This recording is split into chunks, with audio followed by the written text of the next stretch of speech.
Kia ora no mai, welcome to The Elephant. I'm Miriam Makamo. And I'm Mark Kreisel. There's an elephant in the room and we need to talk about it. Chaotic when I was using methamphetamine. It was like dog eat dog. Do we need to reform our drug laws in New Zealand? Absolutely yes. But what's the problem that we're trying to solve by decriminalising it? Most people who use drugs, the most serious harm they face is being criminalised. How so then? I was in that much of an abusive relationship with methamphetamine that I would have died. 150,000 of us a year take MDMA. The overwhelming majority of those cases, it is not problematic. Well, my nephew was the first recorded death from MDMA, so... What kind of Pandora's box are we opening up here? This week, we're on drugs. And we're asking this. Is it time to legalise all recreational drugs? Drug seizures at our border are at record highs. Meth, cocaine, MDMA, you name it. And despite the crackdowns, more just keeps coming. New Zealand agencies are being applauded for their work to intercept 3.2 tonnes of cocaine. The war on drugs getting tough on the gangs, it just isn't working and hasn't for a long time. So what if we treated drug use like a health issue, not a crime? Because let's be real, we've already failed with one of the most harmful drugs of all, alcohol. Oh my gosh, we really have. It's legal, but the harm it causes, massive. Yet we regulate it. We don't criminalise drinkers, brother. So why not apply that kind of thinking to other drugs? That's what Portugal did in 2001. They decriminalised all drugs. Heroin, coke, meth, everything. Not legal, but no one gets locked up for personal use. Instead, you're offered support, counselling, treatment. Portugal, guess what? Didn't collapse into chaos. Here's Sarah Helm, the head of our drug foundation. Drug use is decriminalised and people are instead referred to help. Essentially, that drove down a number of harms, and Portugal today enjoys one of the lowest drug death rates across Europe. British Columbia in Canada has done the same thing, and across the ditch in Canberra, ACT, being caught with small amounts of illegal drugs now means a fine or health referral, not a criminal charge. Police were still allowed to go after dealers. It's going to become a drug-addled druggie central. It will end in addiction and heartache, and for some, even in death. But a year after it came into effect, police say there's been no increase in drug use, overdoses or crime. Certainly we haven't seen a significant change in behaviour at all. Here in New Zealand, our Misuse of Drugs Act has had its 50th birthday this year. Happy birthday. Is it though? Not really. So Sarah Helm says it's legislation based on punishment, not health. We're losing 3 New Zealanders every week to completely preventable fatal overdose. We have a drug supply that is completely outside of New Zealand's control. If we do nothing, drug harm will continue to get worse. Right now, if you get caught with a Class A drug, heroin, meth, coke, LSD, or even magic mushrooms, that's potentially a black mark on your criminal record, maybe jail. Even if you're not dealing, just using it to numb pain or escape reality on a night on the town. I don't think it's fair that I could be treated and seen as a criminal. I'm not doing anything harmful. I'm trying to help myself and to save my own life. Michaela Katoni had serious mental health issues, but says magic mushrooms and the active ingredient, psilocybin, literally saved her life. Nothing was working. The medications were just making me sicker. I was extremely suicidal. The first dose of psilocybin I did was actually quite a low macrodose, and immediately after this dose, my migraines and my headaches stopped. The feeling of having a clear head without that pain allowed me to visualize hope, which is something that I hadn't felt in, the better part of 10 years. Psilocybin is a Class A drug in New Zealand, the same as heroin or meth in the eyes of the law. But MedSafe recently granted approval for one psychiatrist to prescribe it for treatment-resistant depression. Not everyone is going to be able to afford it. For your average Joe like me, it's still really, really inaccessible. We're going to have Russell Brown on soon talking about this, but liberalising drug laws are controversial. Critics say it sends the wrong message that we're giving up on prevention or making dangerous substances seem normal. Yeah, and the stakes are high. Meth is ripping through whānau. Synthetic cannabis killed dozens of people here in just 1 year. These are not harmless highs. Well, joining us now is Tricia Walsh and Ngāti Porauia. She is a former drug addict and has been clean now for 15 years, but before that was in and out of prison on drugs charges. And we are very grateful that you have come to join us now to tell us your story. Tell us how life was as a meth addict. Oh, chaotic is, I guess, a word I would use for the when I was using methamphetamine. It was very like dog eat dog. You couldn't have relationships because nobody trusted each other. No one trusted anyone. I lost the respect of my children in terms of how it impacted on my health. At one stage, I was 39 kilos, and I didn't realize how my appearance had changed. I still thought I was the same person. Angry, like extreme mood swings, and I didn't care about myself. I guess the breakdown in my relationships with my children, and there were times when I contemplated walking out into Tangaroa and swimming as far as I could, and really believed that no one would miss me if I didn't come back. There were those times when, when you're up, but when you're down, the come downs are extreme. Just how hard was it to stop? I think I had two, like intentional attempts at coming off methamphetamine. One was during that 6.5-year jail term I got. But then on my return back to society, and I realised I was alone again, it was easy to go back to meth. What ultimately helped you break that relationship with meth? It was my son's ultimatum, an ultimatum that I wouldn't be able to have a relationship with his children. What he used to shock me, but I believe I would have died using meth. I know that. There's no pretense around it. Just, I'm so grateful to my son for never giving up on me. He never gave up. He knew that he could get his mum back if he just had to just keep reminding me that he loved me and that I was worth his love. How did you do it, Fire? Did you have help or did you go cold turkey? Cold turkey. Wow. Running. I used running. I used physical exercise as a way to get the feel good, the dopamine going. And that was at night. I would run for miles and miles and hours and hours. And during the day, he would bring my grandson to me, my mokpuna. So my time was spent doing positive things. Tricia, under the law, you were a criminal for using meth. You were put into prison. How did that approach work in terms of getting you well, getting you off the drugs, getting you away from it? I know that I broke the law. That's I'm not going to try and make out I didn't break the law. But for me, the law shouldn't have been there in the first place, because what I needed was support to help me address the trauma, because I've had a traumatic life.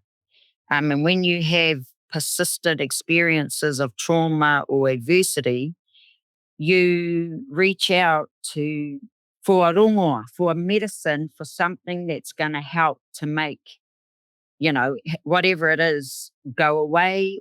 I mean, many a times I approached my doctor and asked and said, look, I need help and I don't know where to get it. And they didn't know where to get it for me either. So I was turned away and I was treated like I was some sort of leper.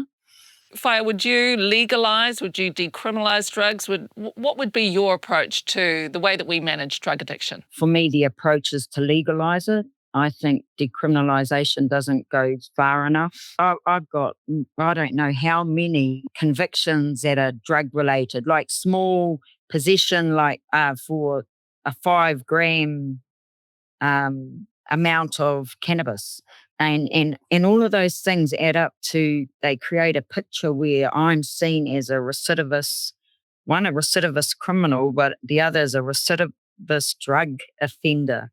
And those charges, or those that criminalisation, it looks like it makes it hard for me to get a job, to get an education, to apply for a house, to travel overseas. It should be seen as a health issue, as then sent me into prison. It has, the stigma that, I'm a drug addict, a criminal. My children are then faced with the same stigma.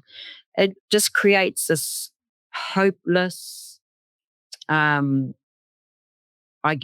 umbrella or label that just passes down the generation. It doesn't just affect me. What would you say to lawmakers about how to handle drug policy now? The drug law is, I think it's 10 years older than I am, and I'm just about 60. So, it's not fit for purpose. If the only option we have is to throw everyone in prison and to criminalise them, no 17-year-old and more than likely a Māori deserves to spend the rest of their life trying to find a way out of off the Māori go-round that's created by these laws that that label us as criminals and not worthy of help.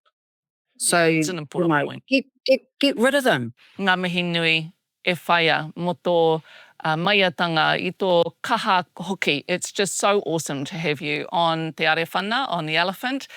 Thank you so much for sharing your story with us. Ngā mihi nui ki a koe. Tēnā koe, tēnā kōrua. So is it time we stopped treating drug use as a crime and started treating it as a health issue? Joining us now from Christchurch is Rose Crossan, Otago University researcher on secondment to the Helen Clark Foundation to study drugs policy. And here in the studio, we've got Mike Sabin, a former police officer and a National MP. And on the other side, we have Russell Brown, a journalist who's written on drug policy and reform for many years. Yeah? So we'll start with you, Rose. Do we need to reform our drug laws in New Zealand? Absolutely, yes. They have been in place for over 50 years. They are from a bygone era and they're not working. Russell? Yes, we do. Absolutely. And Mike? Yeah, well, we all agree on that. I mean, the game's changed, but the rules haven't, essentially. What would you do, Rose? I actually think there is a place for a legally regulated market. And I'm not saying that that is the be-all and end-all or that's the only solution. And I think we would still need investment in treatment and prevention and harm reduction. But if nothing can change the fact that sometimes people are going to use drugs, we want the drugs that they use to be safe. And there is a difference between a drug that you source out of the black market and a drug that you source out of a legal market because you know what you're getting. And I think that's really important. Well, one, where are we going to access safe methamphetamine from, for example? Like in your regulated world, do we have, like, say, there's pop dispensaries where you can go and get your legal cannabis? So how does making it legal make methamphetamine a safe drug to access? I don't think safe is the word. I would say safer. There are pharmaceutical variants of methamphetamine. It's a chemical substance. It could be prescribed. I think the difference is that we would look at a different regulatory model for different drugs depending on their harmfulness. So a drug like cannabis, for example, you might consider a model like Canada where it's, you can buy it, assuming that you're overage from a dispensary. I don't think that regulatory model is appropriate for methamphetamine. We would look at a much higher level of control, and that might mean a prescribed supply. But that would still mean that somebody who is using methamphetamine is buying it out of a legal market or accessing it out of a legal market. And that would remove not only the harms for themselves, but it would also depower the black market that's making billions of dollars. Yeah. So, but what's the problem that we're trying to solve by decriminalising it? Let's ask. Like, literally, what is the problem that we're solving by saying it's now not a criminal offence? For most people who use drugs, the most serious harm they face is being criminalised. How so, though? Well, because most people that use methamphetamine even are not. The worst that might happen is they might get a criminal conviction. Yeah, which they certainly won't go to jail. Which will stop them getting a job, quite possibly. It will make them less likely to get health support when they need it.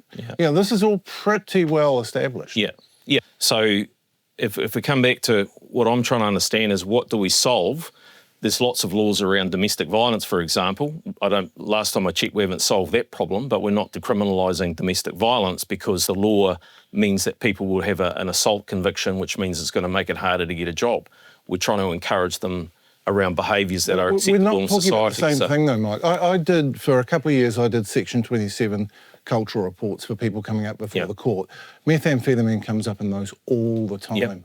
And along with things like childhood trauma, which I think reduce people's defences when meth comes along. In almost all cases, those people had no help to deal with their meth use. Yeah, but isn't the best help preventing the problem from starting in the first place? But then you get into because what good comes from a life where someone's afflicted by methamphetamine use or addiction? Are you arguing for a public health approach then on that front? Well, it should. If you're saying demand reduction, absolutely. I guess what I'm saying is so many people in a position where drug use is so common and the impacts of those drugs are so severe. Just taking the laws out of it to me doesn't alter the problem. No, because it's not rid of the law though. There will still be a drug law. Yeah, but what it's... Do you mean stopping them from going through the justice system, stopping them from going to jail? Like you don't want that to happen. You still think that they should go through. Well, that doesn't fix their drug problem. Harm reduction is one area that I think has been a miserable failure. We've had harm reduction in place as long as we've had. Well, I don't know, since the 90s. When has it been? How much harm has been reduced in this country with methamphetamine, for example? The research is in on things like the needle exchange program, which came in the late 80s. It saved the country tens of millions of dollars. It saved probably 10,000 bloodborne infections and overdoses. Yeah. So you're saying it's not a complete failure then? No. It's a huge success. And the same thing we've seen again happen with Know Your Stuff. That's actually changed the culture of people using those party drugs. Rose, you've been looking into this for the Helen Clark Foundation. What have you found? What has your research come up with? There is a lot of appetite in New Zealand at the moment for significantly more investment in prevention and in harm reduction. There is a big gap between what we are spending now on those areas and what people are effectively willing to pay for it. And I think that that's really important to consider as we think about how to move through this problem. People are still wanting to spend money on law enforcement, but there is a big gap between how much we're spending now, which is about 2/3 of all of the money we spend responding to drugs goes to law enforcement. When we ask people how much proportionally they want spent, it's about 1/3. We already have a legal drug that lives within a legal framework, alcohol, and that, we've got to say, causes a lot of harm. So if we allowed recreational drugs to take on that status, what kind of Pandora's box are we opening up here, boys? And we're really pretty loose in the way we regulate alcohol. You know, and if booze was regulated the way that cannabis would have been had the cannabis referendum passed, we'd be looking at a very different environment.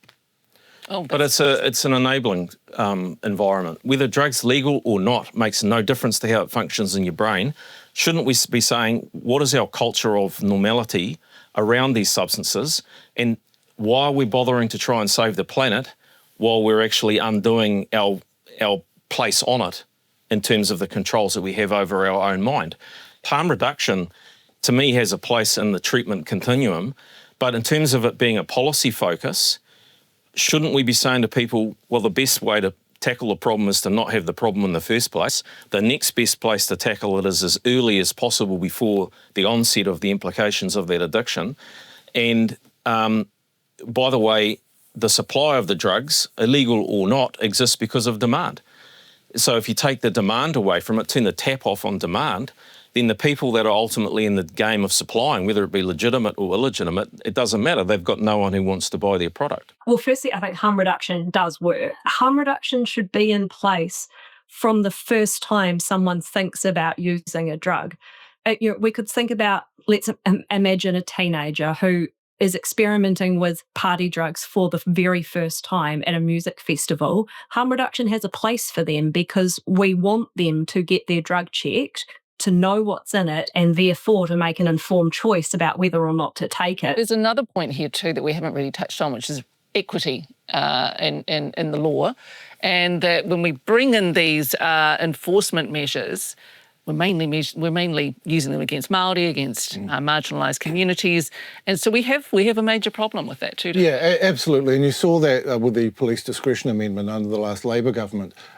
Initially, all prosecutions went down, and then they went back up for brown people, and there's a disparity there that is quite resistant to any kind of tinkering. You've really got to be quite serious about how you structure your decriminalisation to make sure that doesn't happen. Yeah. As a former policeman, what do you think of that? Whether or not people are targeted because of the colour of their skin, I can certainly say from my perspective it was never the case. But the figures show that there is bias. There is, and I think there's multiple reasons for that. In my mind, police should be out there doing the opposite of what they're doing now. So currently they're out there turning a blind eye to low-level drug use. We just focus on the big gangsters, all the rest of it. Well, who's buying the drugs from the gangsters? The people that are using it at low level. What they should be doing is bringing them in, and in a police station they should be health screened to identify what's your addiction profile, and then screen them off through a drug screening court process. A lot of people will be diverted away from the drug use at that time. Those that aren't can be given the more intensive wraparound support that's needed to get them clean, get them sober, and keep them off drugs. I'm a believer that there's no place for drugs in terms of the human mind. People want to experiment and use drugs. Let's see how that works out for you. Usually not that well. So preventing the problem before it starts should always be the first goal, but stopping it as soon as it has started, as soon as possible, is always going to be the best. So we kind of agreed on decriminalisation. It's just how we do it. Yeah, exactly. It's the laws. Put aside the fact that the laws are a blunt tool. If the game has changed, because back in the 60s, or in the earlier than that, if people were smoking pure methamphetamine, we wouldn't be having the conversation. The game would have changed. So now, you're saying that's what young people are dealing. Use enforcement as a deterrent, not as a path to prison or to a sentence of some sort. There is a deterrent element from any law, because as any parent will know, when something's against the law, as a parent you can say, well, that's against the law. But laws are made for law-abiding citizens. Those that don't obey laws are going to do it regardless. Yep. There is a tool, there is a mechanism in using the law to help screen and identify the real hardcore problem users from those that are experimenting, and basically take away the customers from the gangs. I'm just not sure the police are the right people to be doing that. Well, when you look at where harm reduction has worked, it's been where people have been engaging with their peers. Yeah. That's what made needle exchange work. It's what makes know your stuff work. Yeah. People are prepared to come to that. If it was the cops running your drug checking at the festival, you wouldn't go. At the moment, it's just kind of, it's a police problem. I know it's a health problem. Well, let's fight about whether it's a police or health. It's mainly a police problem at the moment, isn't it, rather than a health problem. That's the way we regard it. Chuck law enforcement in there. Well, you can't arrest your way out of a... That's Rose? a problem. You can't arrest I'm surprised at how much we're agreeing. Yeah. I could. This has to stop now. I feel like I'm on drugs. Rose, come on in. I'm going to have to say, I agree with Russell. I'm not sure that the police are necessarily the right people to be doing that screening. We need to remember is that if we were thinking seriously about going down this pathway in New Zealand, it would require a lot more investment in treatment and harm reduction. They've got to be well-resourced, and same with harm reduction. So we can't just decriminalise now and hope for the best. Rose is talking about prevention. To me, prevention should be front and centre. Harm reduction or reducing harm or managing the harm.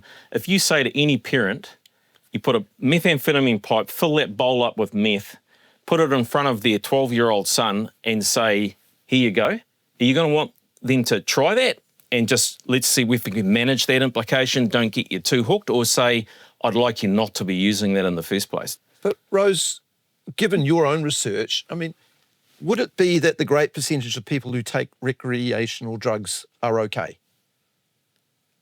Yes, that is that. So there are a group of people who are experiencing harm and addiction who absolutely need treatment and who need support. But many people who use drugs are doing so without harm. And of course, that's it flies under the radar. That's the bit that doesn't really get seen. And so for people who are using drugs and choosing to use drugs, I think harm reduction absolutely has a place. They don't actually need treatment. Let's just be clear that methamphetamine is not the only drug. No. 150,000 of us a year take MDMA.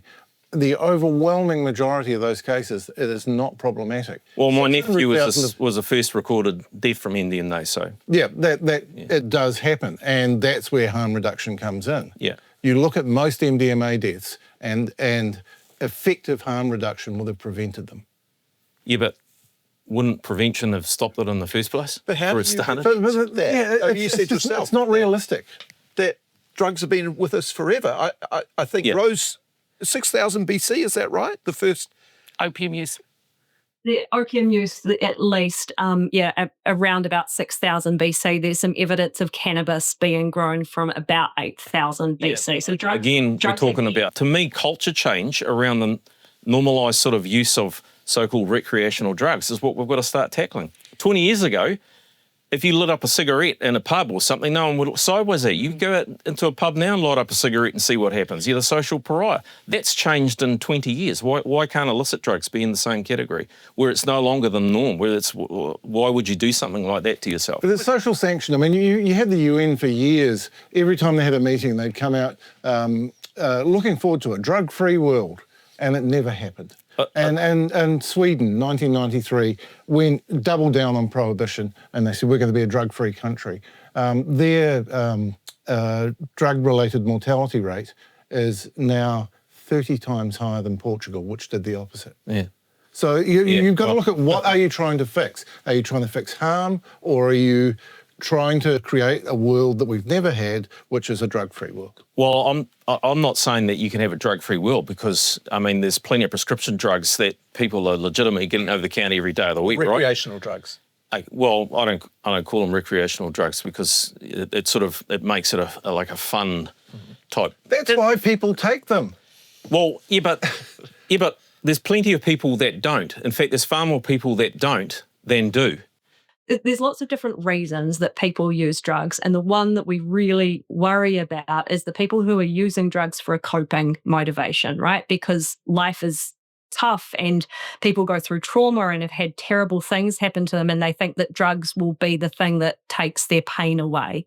And so if we had a prevention effort that was geared towards the social and structural determinants of health that meant that some of those coping motivations were reduced, that would be a good thing. There's still going to be people who use drugs for pleasure, for recreation, for different reasons, but taking out a big chunk of the coping motivations would be hugely, hugely beneficial. Rose, thank you very much. I'm going to ask you guys one last question before we go. Should New Zealand go down the same route as Portugal when we look at changing our drug laws?